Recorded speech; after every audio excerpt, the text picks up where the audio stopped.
Hi, I'm Dr. Joe Niamtu, LoveThatFace.com, and thank you for watching, and I hope you follow our channel. If you do, you know that I do cosmetic facial surgery. I live in Richmond, Virginia, and I only do cosmetic facial surgery from here to here. I don't do boobs, bellies, and butts. I love what I do. I love going to work. And the two biggest things that I talk about in my videos are facelift surgery, my favorite operation, and eyelid surgery, also my favorite operation. I've got a lot of videos on both topics. Today's a little bit of an interesting topic because I have several videos out there about lower eyelid bags, and most commonly, as people age, the upper face ages faster than the lower face, so people start getting extra skin and fat bags even in their fourth decade. So usually we're doing upper and lower lids at the same time, but sometimes it's just upper, sometimes it's just lower. Now, there are 2 fat pads in the average person in the upper lid. There are 3 fat pads in the lower lids. And sometimes these can get really big, and I have some pictures of the really big fat pads.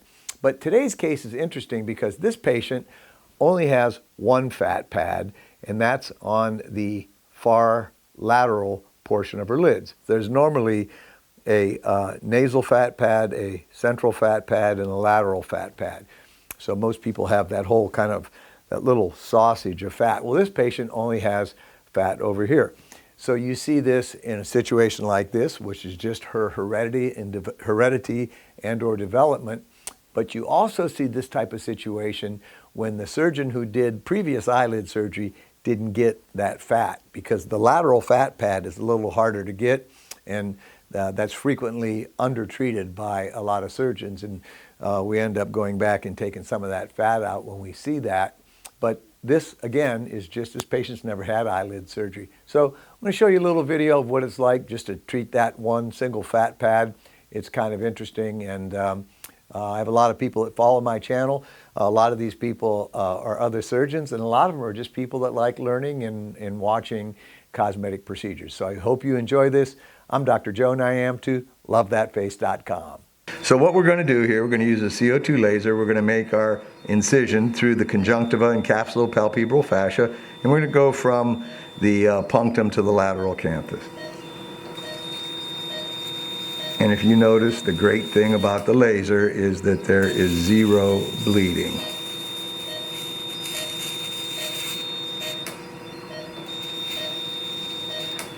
So we're going to put a little retraction suture in. This just holds the proximal part of the incision open for a little bit of retraction. And now we're going to go back and we're going to develop a place for our retractor.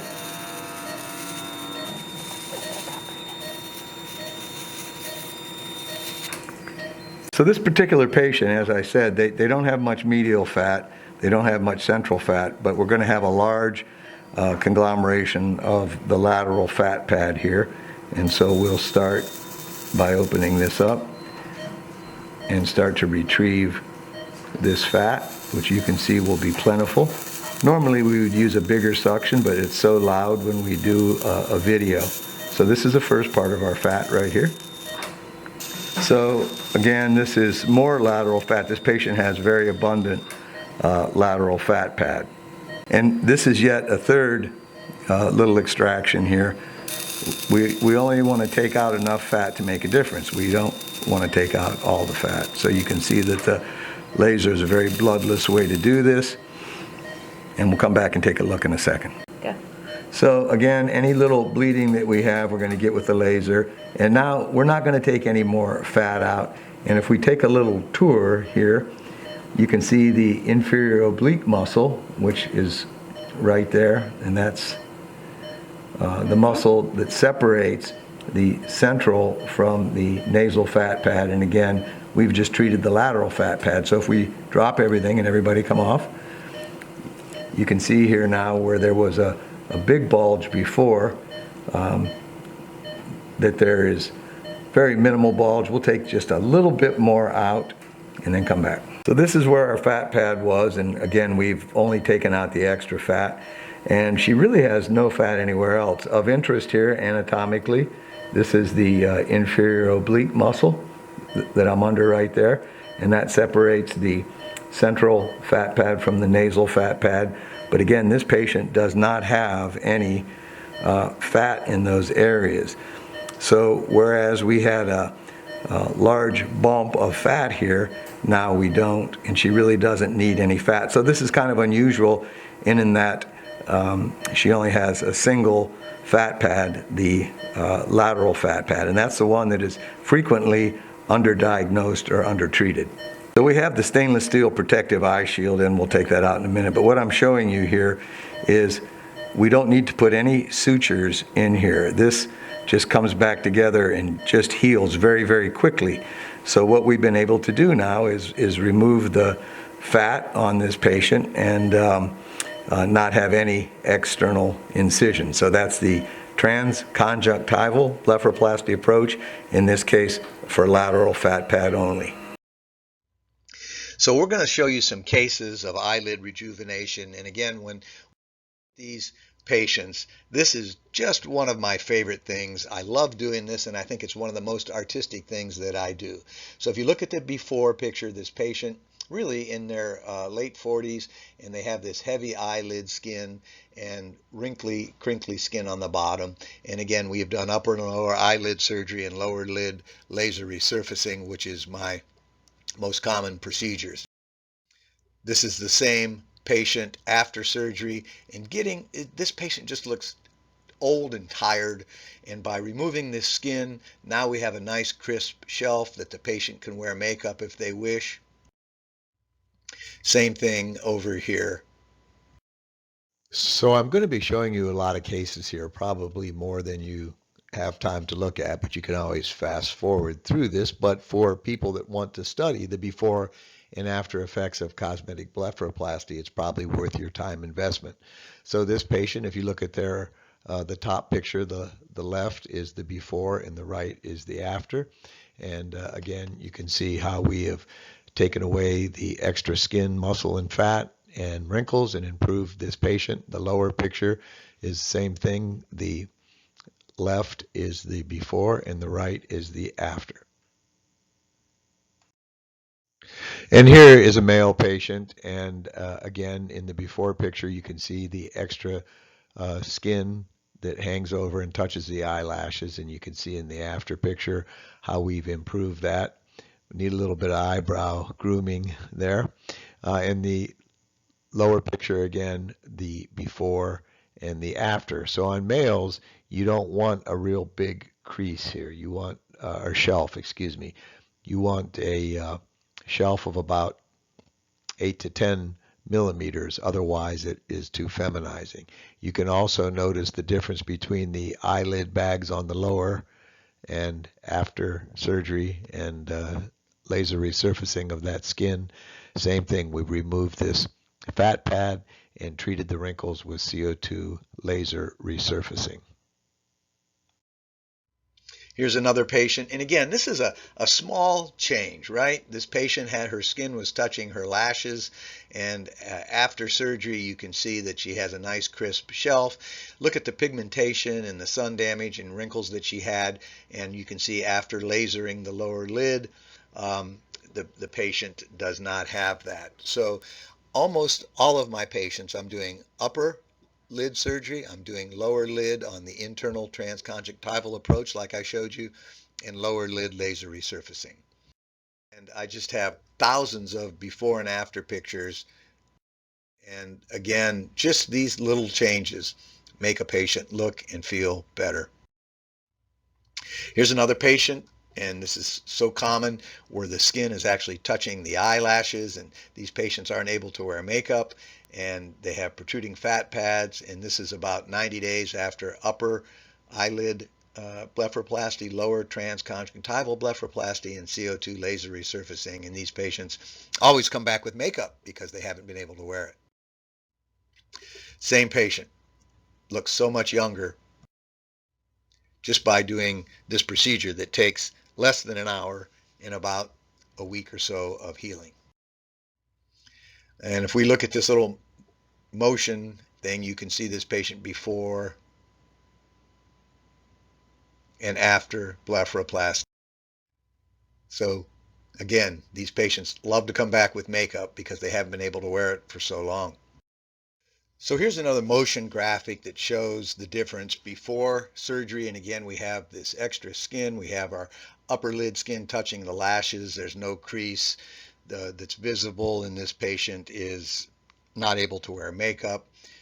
And we can see after surgery, we've removed this extra skin. We have a very crisp shelf, a nice crease, which in females is about 10 to 12 millimeters. In males, it's a little smaller. Same with Asians. Same patient before and after upper and lower eyelid surgery as I've described. Again, a motion graphic showing a patient before and after. And again, these patients have not been able to wear makeup, so we've taken some skin, muscle, and fat from the upper. From the inside incision, the transconjunctival, we've taken fat out of the lower, and we've done laser resurfacing, and that is my typical eyelid rejuvenation. And these are just other cases. This is upper and lower blepharoplasty. And what we're doing is we're looking at the extra skin, muscle, and fat that we've removed. And not all of these patients come back with makeup.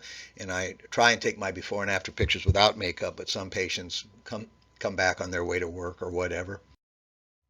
So you can definitely see the difference between the upper and lower lid. Another case, again,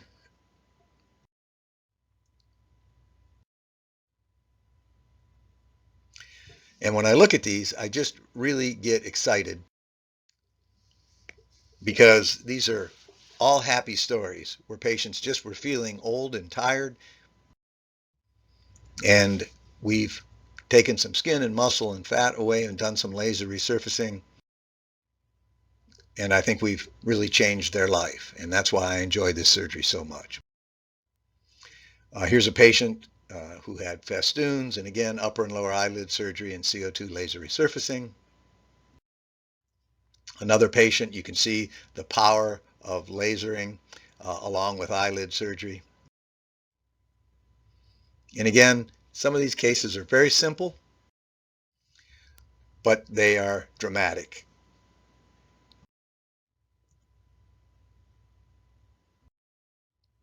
In males, again, a little bit different. We are not trying to make a big shelf. We're just getting rid of some of the skin and doing upper and lower eyelid surgery. You can see the difference, and it's always a smaller shelf and a lower crease on males.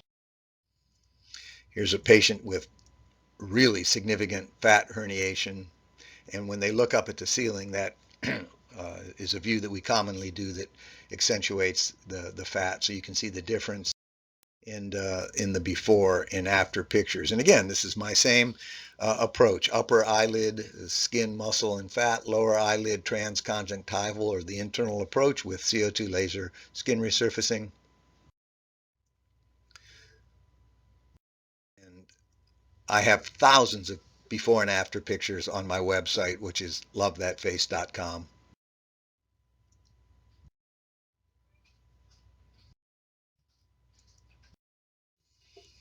So males are less dramatic. However, they are in and of themselves dramatic because it makes people look younger and more alert.